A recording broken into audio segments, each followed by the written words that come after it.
नमस्कार, मी ज्ञानदा कुलकर्णी. सध्या आपण बघतोय की भारतीय बाजारात रुपया हा सातत्याने घसरताना दिसतो.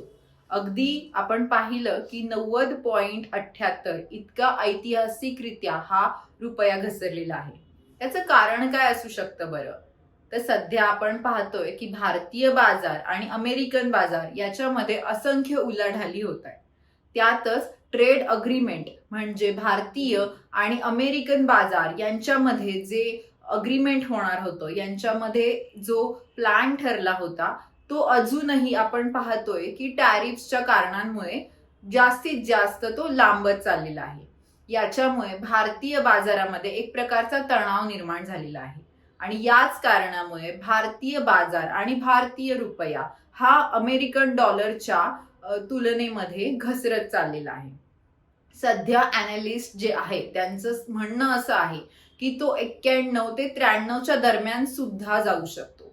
आता आपण बघूया 90.78 पर्यंत भारतीय रुपया खाली घसरण्याचं महत्वाचं कारण काय आहे. तर सगळ्यात महत्वाचं कारण आहे टॅरिफ्स.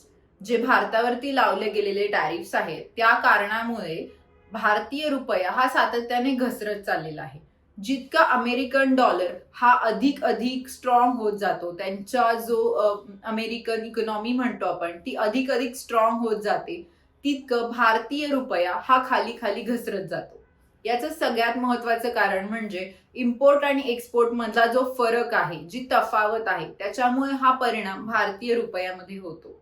आता आपण हे लक्षात घेऊया की US ट्रेड डील जे आपण म्हणतोय त्याच्या व्यतिरिक्त अजून काय काय कारण आहेत. US ट्रेड डीलच्या संदर्भात आपण पाहिलं तर आतापर्यंत चर्चा आणि बैठकी चालू आहेत, पण अजूनपर्यंत आपण कुठल्याच प्रकारच्या कन्क्लुजनला पोहोचलेलो नाही आहे.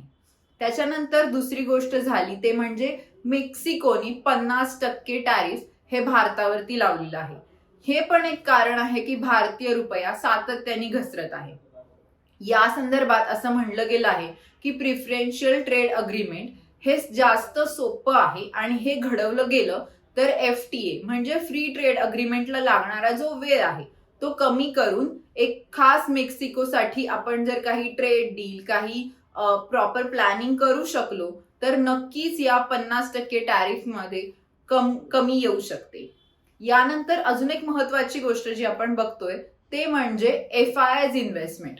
FII इन्व्हेस्टमेंट म्हणजे काय, तर फॉरेन इन्स्टिट्यूशनल इन्व्हेस्टर्स. असे जे इन्व्हेस्टर्स जे बल्कमध्ये इन्स्टिट्यूशनल बल्कमध्ये मोठ्या प्रमाणामध्ये भारतीय बाजारामधून भारतीय कंपन्यांचे शेअर मार्केटमधून विकत घेतात. या डिसेंबरमध्ये आपण हे पाहिलं की सातत्याने अगदी 18 बिलियन डॉलर्सचे सेल केले गेलेत, विकले गेलेले आहेत भारतीय कंपन्यांचे शेअर्स. हा एक महत्वाचं कारण आहे की ज्याच्यामुळे आपण पाहतोय भारतीय रुपया सातत्याने खाली घसरतोय. याचबरोबर अजून एक महत्वाची गोष्ट जी सध्या घडती आहे, ज्या वेळेस फॉरेन इन्स्टिट्यूशनल इन्व्हेस्टर्स हे भारतीय बाजारामध्ये शेअर्स विकत आहेत त्याच वेळेस डोमेस्टिक इन्स्टिट्यूशनल इन्व्हेस्टर्स म्हणजे ज्यांना आपण DIIs म्हणतो की जे सुद्धा बल्कमध्ये मोठ्या प्रमाणामध्ये भारतीय बाजारामधून भारतीय कंपन्यांचे शेअर्स विकत घेतात, त्याच्यामध्ये असलेली तफावत आणि त्याचं असलेलं प्रचंड कमी प्रमाण याचा सुद्धा परिणाम भारतीय रुपयावरती झालेला आहे. आता RBIने 16 डिसेंबर रोजी 5 बिलियन डॉलर्सचा डॉलर रुपी स्वॉप हा करण्याचा योजले आहे. आत्ताच्या म्हणण्याप्रमाणे याला पूर्ण सबस्क्रिप्शन मिळेल असं RBIचं म्हणणं आहे. जर हे घडलं तर भारतीय रुपयाला किती बरं त्याचा फायदा होऊ शकतो. साधारणपणे एकीकडे FIIsचं 18 बिलियन डॉलर्सचं जे विकणं आहे त्याच्या कंपॅरिझन मध्ये त्याच्या आपण बघितलं की RBIचं 5 बिलियन डॉलर्सचे जे स्वॉप आहे याच्यामुळे भारतीय रुपया हा कितपत कव्हर होऊ शकतो हे जर आपण पाहिलं तर सध्या तरी अशी परिस्थिती दिसत नाही. या संदर्भात एक महत्वाची गोष्ट म्हणजे जोपर्यंत अमेरिकन बाजार आणि American deal American trade deal हे जोपर्यंत पूर्ण होत नाही किंवा त्याच्या आपल्याला काही नवीन तारखा मिळत नाहीत तोपर्यंत भारतीय रुपया हा अॅनालिस्टच्या म्हणण्यानुसार 91 ते 93च्या दरम्यान अजून खाली येऊ शकतो.